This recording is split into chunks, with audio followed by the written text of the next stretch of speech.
ஹே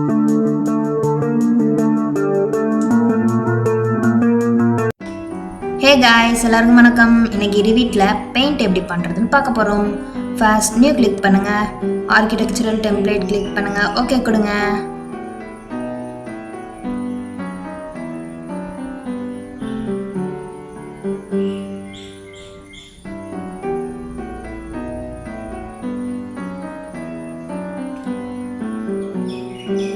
எப்பயும் போல் மேனேஜ் போங்க, unit set பண்ணிக்கோங்க. ப்ராஜெக்ட் யூனிட்ஸ்ன்னு இருக்கா, ஸோ அதை கிளிக் பண்ணிக்கோங்க, அதில் செட் பண்ணிக்கோங்க. லென்த், ஏரியா, வால்யூம் செட் பண்ணிடுங்க.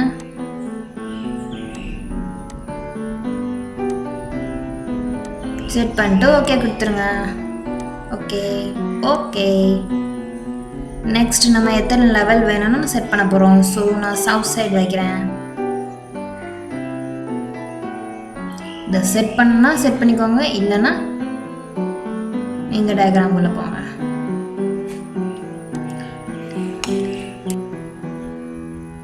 லெவலை செலக்ட் பண்ணி எத்தனை லெவல் வேணுமோ நீங்கள் செட் பண்ணிக்கோங்க. 10 feet ஹைட் கொடுத்துக்கோங்க.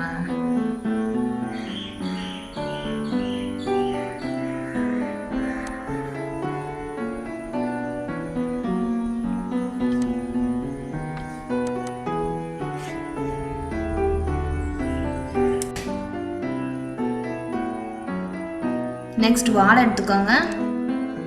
வாலை கிளிக் பண்ணி நம்ம வால் ட்ரா பண்ணிக்கலாம். உங்களுக்கு எந்த டைப் ஆஃப் வால் வேணுமோ அதை நீங்கள் ட்ரா பண்ணிக்கோங்க.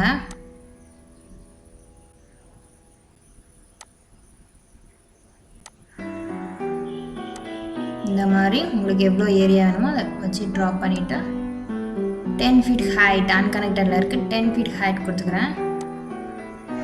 நெக்ஸ்ட் இந்த மாதிரி 3Dயில் வச்சு பார்த்துக்கலாம்.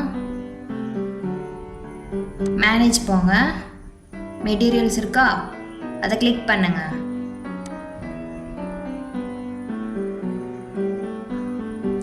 மெட்டீரியல்ஸில் நீங்கள் நியூ மெட்டீரியல்ஸும் க்ரியேட் பண்ணிக்கலாம், இல்லைனா எக்ஸிஸ்டிங் மெட்டீரியல்ஸையும் இங்கே செலக்ட் பண்ணிக்கலாம். இந்த மாதிரி நிறைய மெட்டீரியல்ஸ் உங்களுக்கு காமிக்கும். நான் கார்பெட் செலக்ட் பண்ணிக்கிறேன். உங்களுக்கு இதுலேயே உங்களுக்கு மாடிஃபை பண்ணால் கூட நீங்கள் மாடிஃபை பண்ணிக்கலாம், இல்லைனா ஓகே கொடுத்துருங்க. இல்லை அங்கேயே நீங்கள் நியூ மெட்டீரியல் கூட க்ரியேட் பண்ணால். நெக்ஸ்ட்டு மாடிஃபை பிளேஸ் வால் இருக்கா, ஸோ அதை கிளிக் பண்ணுங்கள். மாடிஃபை கிளிக் பண்ணுங்கள். கிளிக் பண்ணிவிட்டு பெயிண்ட்னு இருக்கும், paint remove paint first click பண்ணுங்கள். உங்களுக்கு இதே மாதிரி மெட்டீரியல்ஸ் ப்ரௌசரில் நீங்கள் என்னென்ன செலக்ட் பண்ணிங்களோ அதெல்லாம் வரும். இந்த கார்பெட்னு இருக்கா, நான் அதை செலக்ட் பண்ணி இந்த மாதிரி வால் எப்படி ப்ளேஸ் பண்ணாலே அது கிளிக் ஆகிருக்கும். ப்ளேஸ் பண்ணி கிளிக் பண்ணுங்கள்.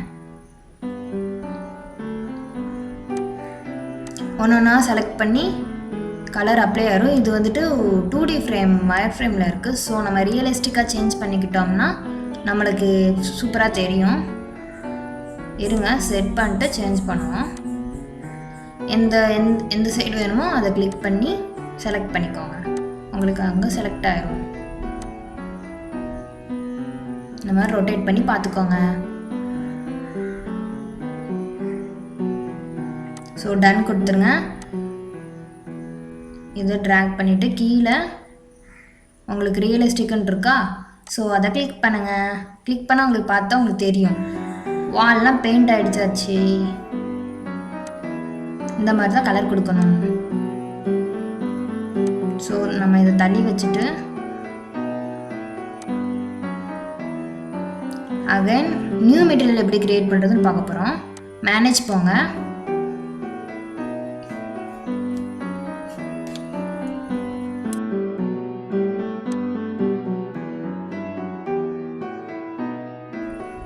உங்களுக்கு பார்த்தாலே தெரியும் கலர் வந்து செட் ஆகிடுச்சு. ஸோ நெக்ஸ்ட் மேனேஜ் போங்க.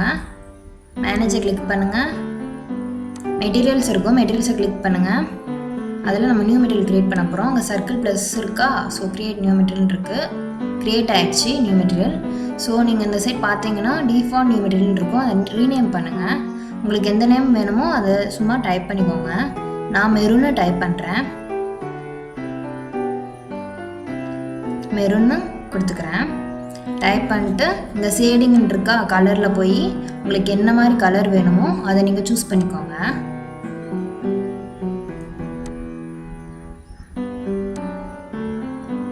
நீங்கள் கலர் கோடிங் தெரிஞ்சு வச்சுருந்தீங்கன்னா உங்களுக்கு ஈஸியாக இருக்கும். ஃபோட்டோஷாப்லாம் கலர் கோடிங் யூஸ் பண்ணுவாங்க, அதெல்லாம் உங்களுக்கு தெரிஞ்சு வச்சுருந்தீங்கன்னா இன்னும் கொஞ்சம் ஈஸியாக இருக்கும் கலர் கொடுக்குறதுக்கு. இந்த கலர் வேணால் ஈஸியாக கொடுத்துக்கலாம். கலர் உங்களுக்கு தேவையான கலரை நீங்கள் இப்படி மூவ் பண்ணி ட்ராக் பண்ணி செலக்ட் பண்ணிக்கலாம். கீழே டிக்ரீஸ் பண்ணால் உங்களுக்கு கலர் வந்துட்டு இன்க்ரீஸ் ஆகும். அது மேலே மேலே ஏற்றிட்டே போனால் அது அப்படியே ஒயிட் கலரில் ஃபேட் ஆகிட்டே போகும். ஸோ நான் இந்த மாதிரி செலக்ட் பண்ணி பார்த்துக்கிறேன் எனக்கு எந்த கலர் வேணுமோ. அது பிடிச்சிருந்துச்சுன்னா ஆட் கொடுத்து ஓகே கொடுக்க போகிறேன். ஆட் கொடுத்துட்டு ஓகே. நெக்ஸ்ட்டு சர்ஃபேஸ் பேட்டர்ன் இருக்குது, நீங்கள் சேஞ்ச் பண்ணனாலும் சேஞ்ச் பண்ணிக்கலாம், இல்லைன்னா விட்டுடலாம். அதே கலர் தான். ஸோ நான் அதே கலர் கொடுக்குறேன். கொஞ்சம் மாறி இருக்கும், பார்த்தா உங்களுக்கு தெரியும் டிஃப்ரென்ஸு. ஸோ வேறு கலராக நான் கொடுக்குறேன். நெக்ஸ்ட்டு அப்பியரன்ஸ் போங்க. அப்பியரன்ஸில் ஜெனரிக் இருக்கா, அதில் போய் நீங்கள் இந்த கலரை வந்துட்டு ஆட் கொடுத்துக்கோங்க. நீங்கள் செலக்ட் பண்ண கலரை ஆட் ஓகே கொடுத்துருங்க.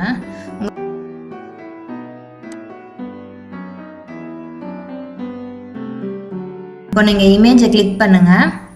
கிளிக் பண்ணால் உங்களுக்கு உங்கள் இமேஜெல்லாம் எங்கே டவுன்லோட் பண்ணி வச்சுருக்கீங்களோ அங்கே போய் செலக்ட் பண்ணிக்கோங்க. இது டைலுக்குலாம் யூஸ் ஆகும், வாலே நம்ம ஒட்டிக்கலாம், வால்பேப்பர் மாதிரி. ஸோ நான் இந்த இமேஜ் செலக்ட் பண்ணியிருக்கேன் எக்ஸாம்பிளுக்கு. ஓகே கொடுத்துருங்க.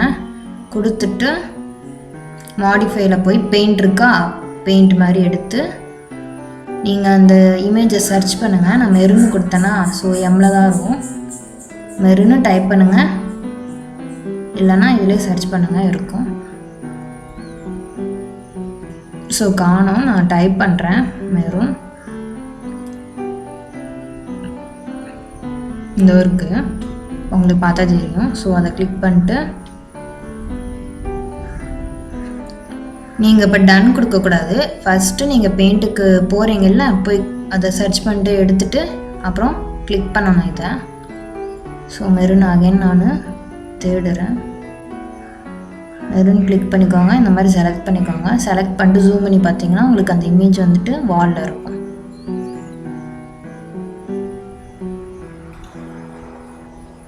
இந்த மாதிரி நீங்கள் பண்ணிக்கலாம். உங்களுக்கு இமேஜ் சைஸ் மாற்றினா கூட நீங்கள் க்ரியேட் பண்ணும்போதே மாற்றிக்கலாம். இந்த மாதிரி கிடைக்குதா? ஸோ இவ்வளோதான் பெயிண்ட். ஈஸியாக உங்களுக்கு வேலை முடிச்சிடும். இமேஜாகவும் வேறு கலராகவும் மாற்றிக்கலாம், இமேஜாகவும் செட் பண்ணிக்கலாம். இந்த மாதிரி ஒரு கலராக உங்களுக்கு என்ன சூட் ஆகுதோ அதை நீங்கள் செட் பண்ணி பாருங்கள். ஸோ இதை நான் க்ளோஸ் பண்ணிடுறேன்.